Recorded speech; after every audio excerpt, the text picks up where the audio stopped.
Good morning, everyone. I am Kamala Rampersad de Silva, Chief Executive Officer of the Caribbean Corporate Governance Institute, and it is my pleasure to welcome you to our workshop today, forgive me, it is my pleasure to welcome you to today's panel discussion and simulation, which will follow. But first, let me advise that I made that blooper live on stream because we are running part of this morning's session on our live stream for about 15 minutes or so. Welcome to everyone who is on the live stream. And let me also thank Warren Anderson, who has been providing excellent media support for us so far. So, um, and also let me say thanks to our hardworking CCGI team. We have Quantrell De Silva, Laura Sinanan, Jacqueline De Sorce, and Monique Romano, who has been really giving human service to CCGI with all these many sessions that we have been hosting. Now, almost all of you here today are members of CCGI, but we do have at least one person joining us for the first time. So we want to say hello to our new person. I'm not sure that he has actually joined us just yet, but it's Glenwood Thomas from Trinidad and Tobago. And so I want to share with him and everyone else on the live stream that the Caribbean Corporate Governance Institute is a nonprofit membership organization. And we welcome everyone who wishes to join us in our purpose of improving corporate governance practices in the region. Today, our membership includes persons from Jamaica, Barbados, St. Lucia, Guyana, Belize, the British Virgin Islands, St. Martin, St. Vincent and the Grenadines, and of course, here in Trinidad and Tobago. There are lots of benefits to being part of a vibrant organization like ours, including benefiting from discounts to many of our sessions and training programs. So, for instance, many of you have heard of the phishing scam, which robbed CIBC of $14 million. So, you understand the vulnerabilities for even institutions that are as carefully guarded as banks. So today we host a double feature with a panel discussion on cybersecurity and even look at some of the implications of artificial intelligence. And this would be followed by a simulation exercise from Harvard Business Publishing. Our panelists today are Ian John, who is the CEO of CyberEye, and he's from Trinidad and Tobago, Keeghan Patrick from St. Lucia, Edward Millington from Barbados, and Shiva Bissessar, who is also from Trinidad and Tobago. So we can look forward to some vibrant discussions later on today. At this point, I would like to briefly share on some of our upcoming events and workshops. So 2 days ago, there was a judgment where the former directors of the Sport Company of Trinidad and Tobago were found in breach of their director duties, and each of them were fined. This has serious implications for directors of state enterprises. And so we are putting together a special panel discussion on this topic where we will focus our spotlight on directors' duties. So join us on August 6th from 11:30 a.m. as we discuss the judgment of this case and its implications for governance, not just here in Trinidad and Tobago, but the wider Caribbean region. Our chairman, Mr. Nigel Romano, will serve as moderator, and our panelists include Mr. Colin Kangaloo, Senior Counsel, who led the winning team in this matter. We would also have Dr. Terence Farrell, who is no stranger to us here at CCGI, Trinidad and Tobago, even the Caribbean. We also will have Yolande Christopher, a member from Jamaica, an attorney at law, and Karen Pereira, who is on the board of CCGI and an attorney at law from Barbados as well. Registration for this session should be opened by later this evening. The following day, on August 7th, we host a workshop on how good boards are run with Dr. Chris Pierce from the UK. We also have part 2 of our International Learning Network, where we continue discussions on generative AI and its impact on organizations. Our panelists are Brian Imambanks from Suriname and Christian Bainey from Canada. Now, protecting your rights as a director The cross-registration system has been an important development, but it also continues to pose some challenges for persons, particularly in Trinidad and Tobago. So this is a new session we are planning, and we'd like to encourage all directors to attend, especially in light of the case involving Royal Castle in Trinidad and Tobago, where directors' names were removed from the company's registry, and apparently they were not aware. So the date for this particular session is being set for the end of next month, so you can look out for some details on that soon. From red flags to resilience, reinventing financial sector governance is a two-day physical workshop to be facilitated by Claire Gomez Miller, which we plan to host in Guyana on August 14th and 15th. And as our team would be in Guyana for an in-house workshop that was requested by one of the banks there, we are offering this public workshop, and it would be hosted at Herdmanston Lodge. So registration for this too is already open. So if you have your network in Guyana that you could share this information, we'd be happy to have that support.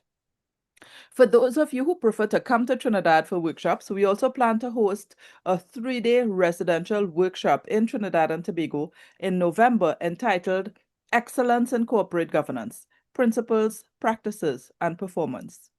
We encourage boards to attend so that directors may sit together and have a deep dive in not just understanding the principles of corporate governance, but take the opportunity to review its practical application via your board committees, your board charters, and the way in which you provide oversight to build a sustainable organization. In terms of our other online workshops, please consider registering for our training in corporate governance. We have 4 modules. And, in this complex world, you want to be equipped with as much skills and governance tools as possible, but also to build your network of persons that you connect with in the region. Training in these modules give you a tremendous opportunity to do so because of the length of time you spend together. Then we also have the one-day workshop on drafting minutes and corporate documents with Faye Lopez Colimo at the end of September. And also later this year, we'll have our panel discussions on procurement and governance of credit unions. And let's not forget, of course, our 6th annual Global Conference on Corporate Governance, which is set for the first week of November. And of course, this would be held online, so you can easily participate. I would also like to share that we are preparing our inaugural publication of CCGI's Constellation, a collector's edition publication that would highlight the people and companies in the CCGI network. This publication will give us the history of CCGI and illuminate and celebrate those who have contributed to our growth and development over years. We expect to launch this publication at our end-of-year networking event in November. We have set very competitive rates for advertisements and advertorials, so if you wish to be featured, please do contact us because the cutoff date will be by the end of September. So I hope by now Glenwood has joined us, as I know he's not yet a member, but I hope he and anyone else here who isn't do consider joining us and actively contribute to the conversation on how we can improve leadership and governance to achieve sustainable outcomes. Persons may join us as individual members, or your companies may choose to pay for bundle membership, which can cover from 6 to 12 members. So now, just some brief housekeeping announcement before we begin the introduction of our panelists. As you know, we ask that you have your full names on your screen because we are in a virtual room together. This is not a webinar, so it allows you to be able to easily access the other participants in the room, and therefore we need to know that you are easily identifiable. We also ask persons to keep their microphones on mute throughout the session. During the Q&A section, after the panel discussion, if you wish to make a comment or ask a question, please raise your hand using the icon at the bottom of your screen. After you have been invited to speak, please do so briefly, and then it would be great if you would just mute your microphone again to avoid any disruptive noises. Okay, and of course, throughout this part of the session, you can put comments or questions in the chat feature, and this will be brought to the attention of the panelists. Finally, we'll put up a survey link towards the end of the session, and we would really appreciate if you take 2 minutes and give us your feedback, please. This is really critical for us because we use your feedback in how we plan our sessions. So now I am ready for us to get started with what we are all gathered here for today. And let's begin the introduction of our panelists. Let me say that their profiles have been prepared in the agenda. I'm not sure if you would have received it already, but let me ask Laura to post it in the chat. Right, I see Laura has done it. Thank you so much. So I would be just sharing briefly on them, but their full profiles are there for your edification in the chat. And let's begin with Edward Millington. Edward joins us from Barbados. He stands as a distinguished figure in the global cybersecurity landscape with a career spanning nearly 3 decades. His expertise in strategic cybersecurity planning, governance, risk management, and compliance, coupled with his mastery of cutting-edge technologies such as artificial intelligence, Internet of Things, and cloud security, has positioned him as a trusted advisor to governments, corporations, and international organizations. As the founder and managing director of CARISEC Global Inc., Edward has spearheaded initiatives that have not only strengthened cybersecurity postures across diverse industries, but have also fostered innovation and resilience in the face of evolving cyber threats. Through his leadership in high-profile government projects such as the National Digital ID and Digital Transformation Initiatives in Barbados, he has played a pivotal role in elevating the region's cybersecurity maturity. His work as co-chair of the Commonwealth Caribbean Cyber Fellowship, along with his involvement in EU CyberNet, further underscores his commitment to advancing regional and global security collaboration, policy development, and capacity building. Our next panelist is no stranger to us, a director of CCGI, Mr. Ian John. Ian is a technology futurist with specific interests in attempting to systematically explore predictions and possibilities about the future and how they can emerge from the present to impact peoples, communities, societies, and ultimately our way of life. He is the former and final Senior Vice President and Regional CEO of Massey Technologies Infocom, before transitioning Massey Technologies to its new owner in 2022. He holds an MBA in Innovation with distinction. He was trained by the Singapore Corporation Program in e-government strategies and ICT innovation. He has served on several Fortune 500 partner advisory boards and partner council. He is a member of the TTMA's Digital Productivity Committee, which seeks to leverage digital transformation strategy for its membership. Ian also serves on the CARICOM Digital Skills Task Force. He's an avid presenter and lecturer on Industry 4.0 and the future of work. He believes that the fourth industrial revolution presents tremendous opportunity to boost economic productivity, unleash the true wealth of the Caribbean nations, and open up the middle class to exponential growth opportunities. And we move now to Keeghan Patrick from St. Lucia. Keeghan is an exceptionally dedicated problem solver with strong academic and professional background. He earned a master's degree in advanced manufacturing and design from MIT, complemented by a bachelor's degree in mechanical engineering from UE. Keeghan further enriched his knowledge through a semester at Havard Business School, focusing on strategy and technology, and honed his entrepreneurial skills at Draper U Ventures Founder Accelerator Program in Silicon Valley.